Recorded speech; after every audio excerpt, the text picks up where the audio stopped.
দোষীকে লোকাতে দায় কার? জবাব চাইতে লালবাজার। সিপির ইস্তফার দাবিতে নাছড় মনোভাব জুনিয়র ডাক্তারদের। আপনারা দেখিয়েছেন দুপুর গড়িয়ে রাত, রাত গড়িয়ে সকাল, এখনো অবস্থান অনড় রয়েছেন ডাক্তাররা। লাগাতার আন্দোলন চলছে, প্রতিবাদের ঢেউ আছড়ে পড়ছে রাজপথে। আর এদিকে 15 দিন জিজ্ঞাসাবাদের পর অবশেষে দুর্নীতি মামলায় সিবিআই এর হাতে গ্রেফতার সন্দীপ ঘোষ। এখনো খুশি হওয়ার মতো কিছু হয়নি, আরো অনেকে জড়িত আছেন বলছেন নির্যাতিতার বাবা। অর্থাৎ আর কবে, আর কতদিন, তদন্ত কোন পথে এগুলো, সমস্ত বিষয় নিয়ে আমরা আলোচনা করব। আমাদের সঙ্গে স্টুডিওতে অতিথিরা রয়েছেন সুমিত চট্টোপাধ্যায়, অর্চনা মজুমদার, চয়ন ভট্টাচার্য, সলিল ভট্টাচার্য আমাদের সঙ্গে রয়েছে, চিকিৎসক ডক্টর অনুপম ভট্টাচার্য আমাদের সঙ্গে রয়েছেন। আলোচনায় আসবো, কিন্তু তার আগে শুরুতেই আপনাদের দেখাবো যে কথা বলছিলাম, যে দুপুর থেকে সন্ধে, রাত পেরিয়ে সকাল, লালবাজারের কাছে জুনিয়র চিকিৎসকদের অবস্থান চলছে। 12 ঘন্টারও বেশি সময় ধরে অবস্থানে অনড় জুনিয়র ডাক্তাররা। 9 ফুটেরও উঁচু ব্যারিকেডের এক পারে এভাবেই আন্দোলন চালিয়ে যাচ্ছেন চিকিৎসকরা। ব্যারিকেডের অন্য পারে পুলিশ বাহিনী মোতায়েন রয়েছে। সিপি পদত্যাগের দাবি আদায় না হওয়া পর্যন্ত অবস্থান চলবে জানিয়েছেন চিকিৎসকরা।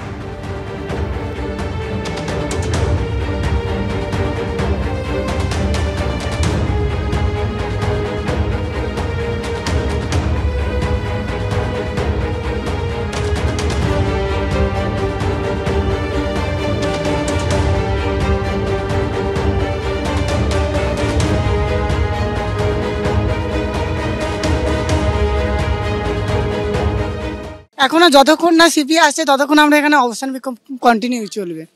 36 ঘন্টা তো এমনিতেই করি, তারপরে 8 ঘন্টা রোস্টার থাকে, তো এইসব নর্মাল আমাদের জন্য। রাত জায়গাটা কোনো ব্যাপার না আমাদের কাছে। আমরা যে এমবিবিএস এর প্রত্যেকটা প্রপে আমাদের পুরো প্রতিদিন মানে পরীক্ষার যে কন্টিনিউ 15-20 দিন বা 1 মাস ধরে পরীক্ষা চলতে থাকে, সেই সময় আমরা পুরো হয়তো সব দিন রাত জেগে আছি। সো রাত জায়গাটা আমাদের কাছে কোনো ম্যাটার করে না। বুঝতেই পারছেন যে যারা যেভাবে অবস্থানে অনড় রয়েছেন এবং আন্দোলন চালিয়ে যাচ্ছেন, তাদের এই অপেক্ষা, এই যে সময় ক্রমশ অতিবাহিত হয়ে যাওয়া, এটা তাদের কাছে কোনো বিষয় নয়। এইভাবেই জুনিয়র চিকিৎসকরা বলছেন, কারণ তারা পুলিশ কমিশনারের পদত্যাগ চাইছেন। যে ভয়ঙ্কর নৃশংস ঘটনা 9ই আগস্ট ঘটেছিল, সেই ঘটনার পর আমরা কথা বলবো। এই মুহূর্তে আমাদের সঙ্গে সরাসরি জুনিয়র ডাক্তারদের এই লাগাতার অবস্থানের আন্দোলনের জায়গা থেকে রয়েছেন আমাদের প্রতিনিধি সৌমিত্র রায়। সৌমিত্র, রাষ্ট্রযন্ত্রের তোলা প্রাচীরে কিভাবে প্রতিবাদের ঢেউ আছড়ে পড়ছে গতকাল থেকে আমরা দেখছি, এই মুহূর্তের অবস্থান কি বলছেন চিকিৎসকরা? দেখো পাপিয়া, প্রতিবাদের ঢেউ গতকাল থেকে যেটা শুরু হয়েছিল, রাত পেরিয়ে সকাল 8টা বেজে গিয়েছে, সেই প্রতিবাদের ঢেউ এখনও পর্যন্ত একইভাবে আছড়ে পড়ছে বিবি গাঙ্গুলি স্ট্রিটে।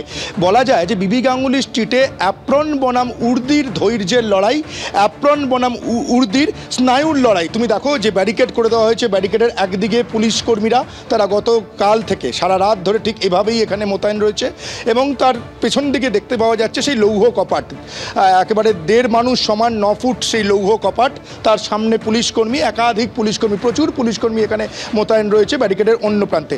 ঠিক ব্যারিকেডের অপর প্রান্তে আমার ক্যামেরা পার্সন উজ্জ্বল ঘোষ এবার তোমাকে যে ছবি দেখাবে, সেখানে দেখো জুনিয়র চিকিৎসকরা লাগাতার তাদের যে অবস্থান তাদের শুরু হয়েছে গতকাল সন্ধেবেলা থেকে, মিছিল করে আসার পর থেকে, সেই লাগাতার অবস্থান রাত পেরিয়ে সকাল হয়ে গেলেও এটা এখনও একইভাবে চলছে। তুমি দেখো কোনো জুনিয়র চিকিৎসক ক্লান্ত হয়ে পড়েছেন, শুয়ে পড়েছেন, কিন্তু তারা যেমনটা বলছেন যে তারা গতকাল রাত জেগেছেন, এরপরও রাত জাগতে তৈরি রয়েছেন একাধিক। অর্থাৎ যদি অনেক রাতও তাদের জাগতে হয়, তারা মানসিকভাবে প্রস্তুত এবং তারা তৈরি। তার কারণ তারা বলছেন যে তারা 24 ঘন্টা, 36 ঘন্টা, 48 ঘন্টা ডিউটি করতে তারা প্রস্তুত, তারা ডিউটি করে আসছেন, এমনভাবে তারা ডিউটিতে অভ্যস্ত। ফলে তাদের কাছে রাত জাগাটা কোনো ব্যাপার নয়। তাদের কাছে যেটা গুরুত্বপূর্ণ বিষয়, তাদের যে দাবি, 5 দফা দাবি, তার মধ্যে গুরুত্বপূর্ণ যে দাবি, সেটা হচ্ছে পুলিশ কমিশনার বিনীত গোয়েলের পদত্যাগ।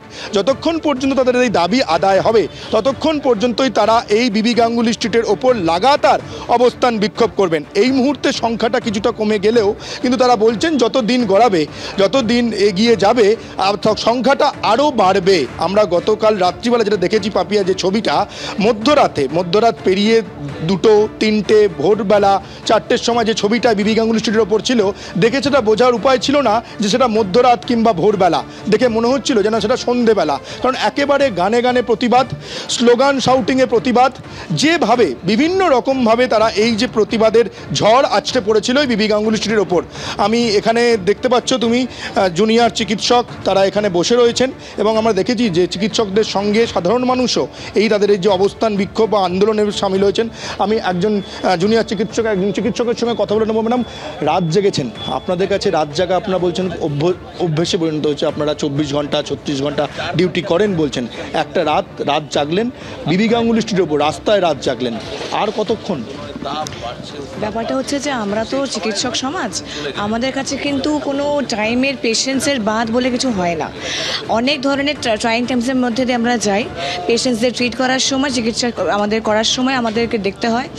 আমাদেরকে সেই সময় কিন্তু কোনো মতেই আমাদের ভাবতে হয় না যে আমরা কতক্ষণ সময় ধরে বসে থাকি কোথায় শোবো, কোথায় আমরা মানে রিফ্রেশ হব, প্রাতরাশ কোথায় করবো, সব কিছু ভাবতে হয় না আমাদেরকে। এইভাবেই আমরা ট্রেন্ড, এইভাবেই আমরা সমাজ কল্যাণ করতে চাই। আর আমরা আজকে সমাজেরই আমাদের উপরে কোয়েশ্চেন উঠে আসছে যে সমাজ কল্যাণ করতে আমরা যেভাবে শিখে এসেছি পেশাগতভাবে, আজকে যে রাস্তায় বসতে আমাদের বাধ্য হতে হয়েছে, সেটা সমাজকেই আমরা প্রশ্ন করছি কোথায় আমরা চলে এসেছি যে আমাদের এখানে রাস্তায় বসতে হচ্ছে। হ্যাঁ, যেটা একটা প্রশ্ন যে লৌহ কপাট আমরা দেখছি গতকাল থেকে এখনও পর্যন্ত লৌহ কপাট রয়েছে, প্রচুর পুলিশ মোতায়েন রয়েছে, সকাল 8টা বেজে গিয়েছে, সারা রাত ধরে আপনারা এখানে রাত জেগেছেন। এই পরবর্তী পরিকল্পনা কি, পুলিশের তরফে কোনো বার্তা কি পেলেন? দেখুন, এটা বারবার আমরা প্রথম দিন থেকেই বলে আসছি, পুলিশ যে কতটা অমানবিক, কতটা নির্মম, এটা আপনারা মিডিয়ার মাধ্যমেও দেখাচ্ছেন, দেখতে পাচ্ছে সাধারণ মানুষ। এই পুলিশ কমিশনের আন্ডারে আমাদের কলকাতার সিকিউরিটি হাতে তার দেওয়া আছে। এই আমাদের সিকিউরিটি দেবে এইভাবে, যেখানে সারা রাত লোক রাস্তায় বসে আছে, তার এইটুকু ইগোতে লাগছে যে সে একটু নিচে এসে আমাদের সঙ্গে কথা বলার মতো জায়গা খুঁজে পায়, নিজের বাড়িতে গিয়ে ঘুমাচ্ছে। আর এই পুলিশ কমিশনের আন্ডারে পুরো কলকাতার সিকিউরিটি মেনটেন হবে, এই জন্য আমরা অবিলম্বে এনার পদত্যাগ চাইছি। এছাড়া কোনো উপায় আর নেই। এই মানুষের হাতে অন্তত কলকাতার সিকিউরিটি রাখা যাবে না।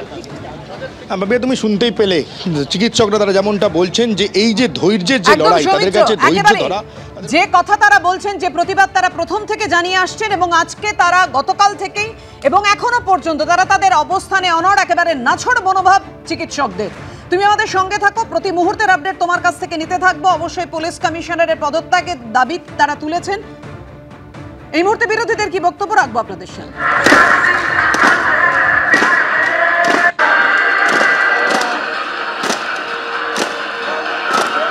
কমপক্ষে সাহস করে ওরা পদত্যাগ চেয়েছেন। আমরা তো যেখানে পৌঁছেছি সবাইকে ওখানেই আসতে, মমতা ব্যানার্জি পদত্যাগ চাইতে হবে, কারণ তিনি হচ্ছেন মক্ষী রানী। এর সমস্ত অপরাধের মূলে তিনি প্রত্যেকটি লোককে জানতেন। এত গাদা গাদা কমপ্লেন যে সিনিয়র ডক্টর বারবার বলছেন, 23 সাল থেকে অভিযোগ জানিয়ে আসছেন সব জায়গায়, সে তথ্যের ভিত্তিতে কিচ্ছু করেননি কেন? মমতা ব্যানার্জি সব চাপা দিয়েছেন। সেজন্য মমতা ব্যানার্জির পদত্যাগ চাইছি আমরা। বিনীত গোয়েল বা সন্দীপ ঘোষ নয়, যতক্ষণ না মমতা ব্যানার্জি পদত্যাগ করবেন এই সমস্যার সমাধান হবে না। আমি আলোচনার প্রথমেই প্রাক্তন পুলিশ কর্তা সলিল ভট্টাচার্যের কাছে আসবো। সলিলদার, ঘটনার পরম্পরা মনে করাচ্ছি না, মানে প্রতি মুহূর্তে তো আমরা শিউরে উঠছি, আর এখন শুধুই প্রতিবাদ বিক্ষোভ চতুর্দিকেই আপনি দেখছেন। কিন্তু দেখলেন জুনিয়র চিকিৎসক যে কথা বললেন যে কলকাতার সিকিউরিটি আর কলকাতা পুলিশ কমিশনারের হাতে দেয়া যাবে না, এর থেকে মারাত্মক কথা আর কি হতে পারে সলিলদা? তবে দেখো, 9 তারিখের পর থেকে যে ঘটনার ঘনঘটা যেটা দেখছে সারা রাজ্যবাসী, দেশবাসী এবং সারা পৃথিবীর লোকেরা দেখছে, এটা যে ঘটনা, যে মর্মন্তুদ ঘটনা যেটা হয়েছে, সেটা অনেকবার বলা হয়েছে, মানে সেটা আর ভাবা যায় না, মানে কল্পনার অতীত। এখন দেখো, মানে চিকিৎসকরা, যারা চিকিৎসক সমাজ, এরা হচ্ছে cream and elite of the society, cream students, এ সম্পর্কে কোনো সন্দেহ নেই। দেখো, কালকে দেখো 12-14 শুনলেন নিশ্চয়ই ওই চিকিৎসকের বক্তব্য, মহিলা চিকিৎসকের, তিনি বলছেন যে আমরা সমাজ কল্যাণ করতে এসেছি, রাস্তায় বসে আন্দোলন করার জন্য নয়। আজ কোথায় এসে দাঁড়িয়েছে? এবং সবচাইতে বড় কথা, যারা আন্দোলনকারী তারা কিন্তু অরাজনৈতিক, প্রত্যেকেই অরাজনৈতিক।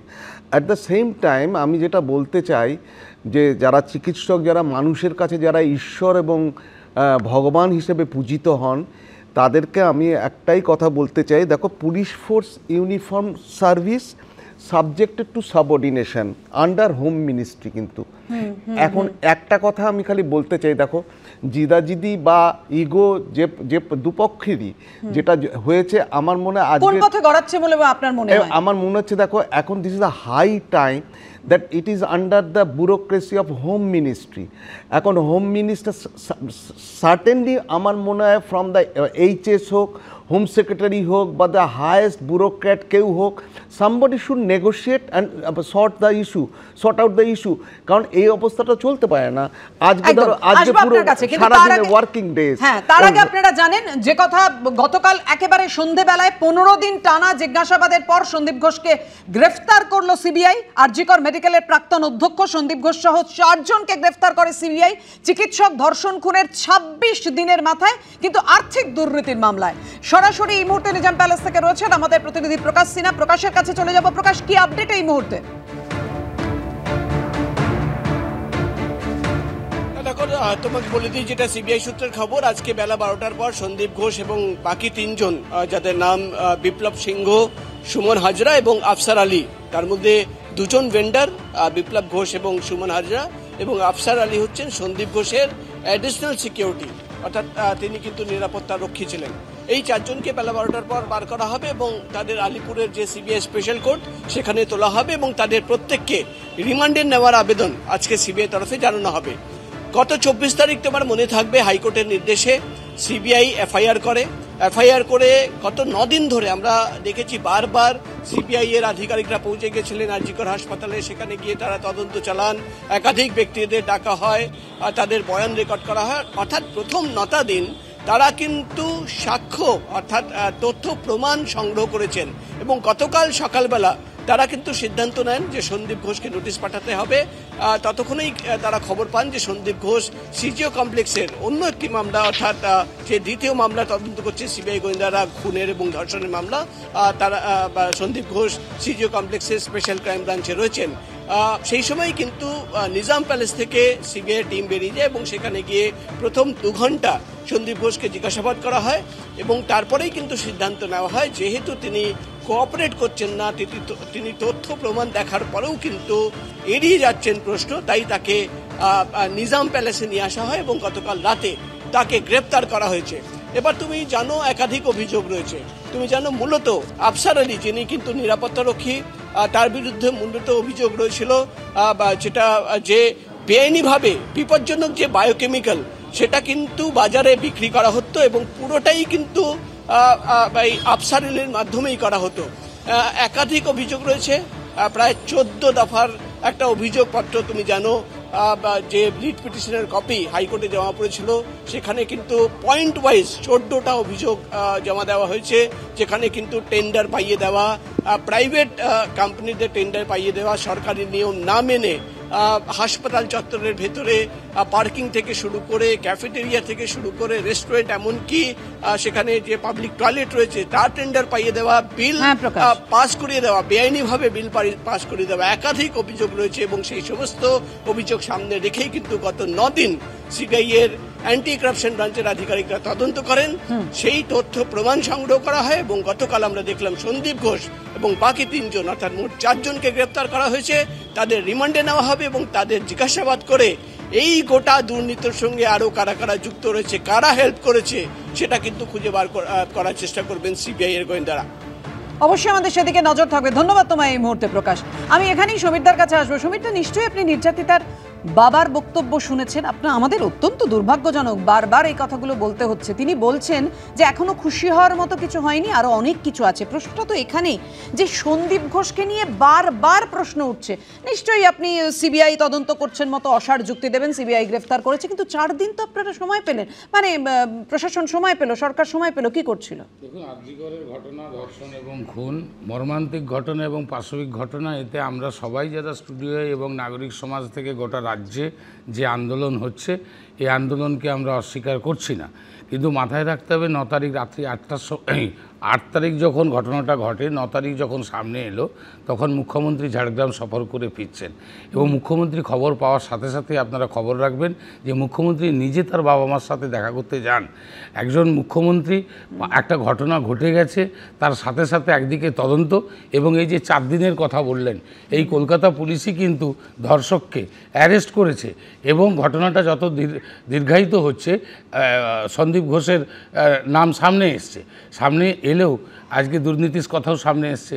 এই এফআইআর থেকে শুরু এটা করে কবে সামনে এসেছিল সমিতা, আবার আপনাকে মনে করাতে হবে। আবারও বলছি যে তার মধ্যে 14ই আমি আগস্ট বলছি না, রাতদখল আদালত বলেছে, সেটাও বাদ দিলাম। কুণাল ঘোষের কালকের বক্তব্য নিশ্চয়ই আপনি শুনেছেন যে স্বাস্থ্য ভবন যদি যেত তাহলে স্বাস্থ্য ভবন যদি পদক্ষেপ নিত, নেমন্তন্ন করে আজকের এই অবস্থা ডাকতে হতো না। একটা কোথাও তো ল্যাকুনা পাওয়া গেছে, যত তদন্ত এগোচ্ছে তত দোষ ত্রুটিগুলো আরও কারাযুক্ত। এই ধর্ষণে একাই কি যাকে ধরা হয়েছে তিনি না, তার সাথে আরও কোথায় হয়েছে, কি প্রমাণ লোপাট, কারা যুক্ত, এটা সম্পূর্ণ তদন্ত এবং না সেটা তদন্ত পুলিশ করতে পারলো না, এবং স্বাস্থ্য ভবন দেখতে পারলো না এতদিন ধরে। আপনারা বলছেন যে আজকে এসে সিবিআই কেন গ্রেফতার করছে না সেই প্রশ্ন তোলা হচ্ছে দলের তরফ থেকে। অর্চনার কাছে আসবো, অবশ্যই চিকিৎসক রয়েছেন। আরজিকর কাণ্ডে সিবিআইয়ের তদন্ত যেমন চলছে, পাশাপাশি চিকিৎসকরা আন্দোলন চালিয়ে যাচ্ছেন লালবাজারের সামনে। আপনারা জানেন নিহত চিকিৎসকের বাবা ও মা তারা কি বলছেন, রাখবো আপনাদের সামনে। এই যে অবস্থান করছেন, যে এই যে বড় লৌহ প্রাচীর দিয়ে এভাবে তাদেরকে আটকানো হয়েছে, এটাকে কিভাবে দেখছেন? এটা তো আমরা খুবই মনে কষ্ট পাচ্ছি, সত্যি কথা বলতে কি খুবই গভীরভাবে কষ্ট পাচ্ছি। কারণ তারা আজকে নিরস্ত্র হয়ে গোলাপ ফুল নিয়ে তাদের একটা দাবি তো প্রথম থেকেই দাবিটা জানানোর জন্য গেছে, দাবিটা তিনি শুনুন এবং উপযুক্ত মনে করলে উনি যা ব্যবস্থা নেবেন। উনি তো দেখছি ছাত্রদের আটকানোর জন্য, ছাত্রদের ডাক্তারদের সময় অনেক মূল্যবান, এই মূল্যবান সময় না নষ্ট করে তাদের সঙ্গে কথা বলা উচিত ওনার। কত নিকৃষ্ট মানসিকতা, মানে তারা তো শান্তিপূর্ণভাবেই এতক্ষণ ধরে ছিল এবং এক জায়গায় বসে তারা তাদের যা প্রয়োজন সেটা বলছে, কিন্তু সেটা শুনতে চাইছেন না। তার মানে উনি অমানবিক কাজ করছেন। সর্বস্তরে আন্দোলন আটকানোর একটা প্রক্রিয়া চলছে, এটা কি কিভাবে দেখছেন? সেটা তো প্রশাসন করবেই। মানে মানুষ যদি মানুষের একত্রিত হয়ে কোনো প্রতিবাদ কোনো সরকার কোনো দিন সহ্য করতে পারেনি, পৃথিবীর ইতিহাসে নেই যে সরকার চুপ করে মুখ বন্ধ করে সহ্য করেছে, সেটা তো করবেই সরকার। গতকাল রাতভর অবস্থান বিক্ষোভ চলেছে ধর্মতলায়, দেখেছেন এটি বিষয়? সেটা তো আমরা বারবারই বলছি, তাদের মানে কৃতজ্ঞতা জানানোরও ভাষা নেই। তারা যা করছেন এভাবে যেন আমাদের পাশে থাকেন এবং যতক্ষণ আমরা বিচার নয় তাদের আমরা নিজেদের পরিবারের সদস্য হিসাবে মনে করছি। আপনারা কি 5 তারিখের অপেক্ষায় আছে? অবশ্যই 5 তারিখ কেন, আমরা বহুদিনে যতদিন সিবিআই বিষয়টাকে সামনে নিয়ে আসে ততক্ষণই অপেক্ষা করছি। আমাদের মেয়েটা চলে গেছে, এখন আমাদের যতদিন লাইভটা থাকবে ততদিনই এই অপেক্ষাতেই থাকবো। এর উপর আস্থা নেই বলে বিভিন্নভাবে সোশ্যাল মিডিয়ায় শাসক দল যে প্রচার, সেটা ওদের ব্যাপার না, সেই ব্যাপারে আমরা মন্তব্য করছি। এটা যার ব্যক্তিগত, যে দল তার ব্যক্তিগত মতামত, এই ব্যাপারে আমাদের কিছু বলার নেই। আমরা আস্থা রাখছি, বললাম তো, আমরা চেষ্টা করছি এবং যা সহযোগিতা চাইছে আমরাও সহযোগিতা করছি। পরিবারের একজন সদস্যরা আপনারা গতকাল মিছিলে হেঁটেছে, আপনারা কবে চেষ্টা করছি যত তাড়াতাড়ি সম্ভব। আমরা ছাত্রদের পাশে থাকতে চাইছি, কারণ ওরা এত করছে, আমাদের যদি পাশে না পায় ওরা মানসিকতা হয়তো ভেঙে পড়বে ধীরে ধীরে। সেটা যাতে না হয় সেটা আমরা অবশ্যই দেখি। সব জায়গায় একটা আন্দোলন আরো জোরদার হচ্ছে, আপনারা কি মনে করেন আগামী দিনে আরো বাড়বে? হ্যাঁ, এটা তো আমরা যতদিন বিচার না হবে আন্দোলন আরো বাড়বে। আপনারাও কি চান পুলিশ কমিশনার অফিস?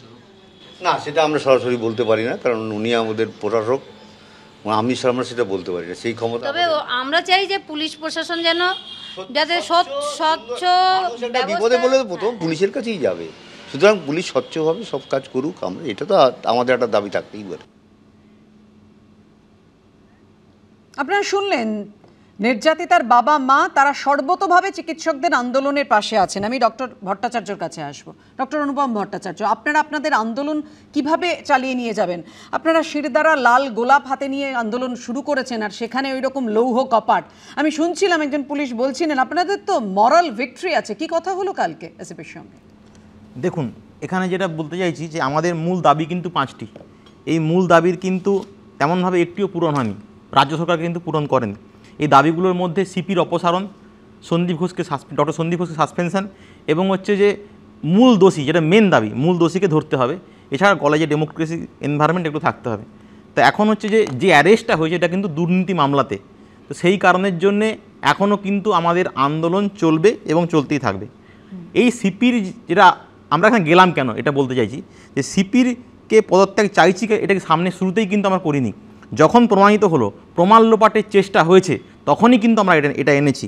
আমরা শুরু থেকেই দেখেছি এফআইআর দেরিতে হয়েছে। তারপর 14ই আগস্ট রাতের যে ঘটনা, সেখানে আমরা দেখলাম, আমি নিজে ওখানে ছিলাম, তখন যেভাবে পুলিশ সক্রিয়ভাবে নিষ্ক্রিয় ছিল এবং পুলিশ প্রায় বাথরুমে লুকিয়ে রেখেছে এবং মানে নিজের আপনারা ড্রেস চেঞ্জ বলছিলেন করেছে। যে দুষ্কৃতীরা সেমিনার রুম মানে ভাঙতে চেয়েছিল, সেই সমস্ত আপনাদের সামনে হয়েছে। হ্যাঁ, সেমিনার রুম ভাঙতে চেয়েছে তারা, এবং তার আগেই উইদাউট এনি রিটেন কনসেন্ট, লেখা অর্ডার ছাড়া দেখা গেছে যে ক্রাইম সিনে সেমিনার রুমের পাশের যে বাথরুম তারা ভেঙেছে।